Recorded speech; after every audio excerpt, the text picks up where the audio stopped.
শীতকাল আসলে শহরের মানুষগুলো গ্রামে চলে যায়, গ্রামের শান্তি ফিল মানে একটা যে মজা আছে ওটা উপভোগ করার জন্য গ্রামে চলে যায়। তো আসলে সন্দ্বীপের মানুষ তো গ্রামে যাইতে পারে না, সন্দ্বীপ একটাই গ্রাম। তো সন্দ্বীপ কিন্তু এখন অনেক উন্নত হয়ে গেছে। সন্দ্বীপ এখন কোনো কাঁচা রাস্তা খুঁজে পাবেন না আপনি। হ্যাঁ, আপনি ট্রাই করে দেখেন, সন্দ্বীপ এখন কোনো কাঁচা রাস্তা খুঁজে পাবেন না। সন্দ্বীপ এখন অনেক উন্নত হয়ে গেছে। তো শহরের মানুষ যখন গ্রামে চলে যায় মানে গ্রামের ফিলটা, গ্রামের শান্তিটা উপভোগ করার জন্য।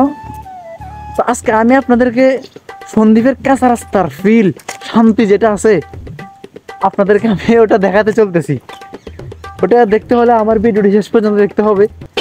মানে কাঁচা রাস্তা আমি হাঁটবো, ফিল পাবেন আপনারা। আমার ভিডিওটি দেখতে থাকেন, তাহলে কাঁচা রাস্তার ফিল পাবেন অবশ্যই আপনারা। তো সো লেটস স্টার্ট, চলেন। এই তো কাঁচা রাস্তা সন্দ্বীপের, একদম হাইওয়ে রোড। জায়গা লোকেশন আমি বলবো না কোথায় আছে, এটা পরে দিয়ে আমি যদি এটা বলতে যাই তাহলে আমার জেল মামলা হতে পারে। আমি এটা লোকেশন বলবো না। তবে সন্দ্বীপে এরকম রাস্তা খুঁজে পাওয়া অনেক চাপ, মানে কোনো রকমের এরকম রাস্তা খুঁজে পাওয়া যায় না, অনেক কঠিন রাস্তাগুলো খুঁজে পাইতে সন্দ্বীপের। তো অনেক কষ্টের পরে এই রাস্তা খুঁজে পাইছি একটু শান্তি পাওয়ার জন্য। যেরকম হ্যাঁ, মানে শান্তির জন্য কত কিছুই না করে, তো আমি ওইটা করলাম। এই তো এই দামি জুতা কিনছি এক চোরা, যেন কোনো হাঁটতে কোনো ডিস্টার্ব না হয়। ওয়াও, সেই এই মুহূর্তে যদি আমার মোবাইলটা নিচে পড়ে যায়, যদি নিচে পড়ে যায় শেষ, আমি আমার 27,000 টাকা শেষ, সাথে সাথে একেবারে সাথে সাথে শেষ যদি মোবাইলটা নিচে পড়ে যায়।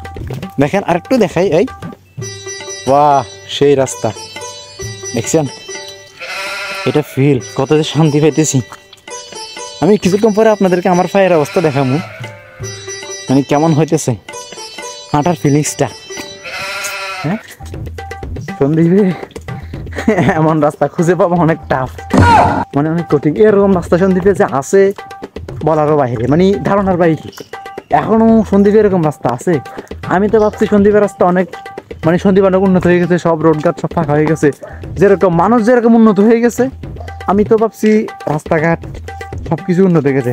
রাস্তার আশেপাশে যেখানে সেখানে শুধু বিল্ডিং উঠতেছে, শুধু বিল্ডিং উঠতেছে, ওই রাস্তাগুলো ফাঁকা হইতেছে না। আছে কয়েকটা রাস্তা ফাঁকা হইতেছে না, তার মধ্যেই তো একটা, মানে কি বলবো এটা, মানে কিছু বলার নাই। দেখেন দেখেন এই রাস্তায় কীভাবে হাঁটবে না, হ্যাঁ এই রাস্তায় কীভাবে হাঁটবেন? ওই কাঁচা রাস্তার ফিল পাওয়ার জন্য আপনি যদি মানে কাঁচা রাস্তায় ফিল পাইতেছেন তাহলে এখানে চলে আসুন, অনেক অনেক ফিল পাবেন। দেখছেন,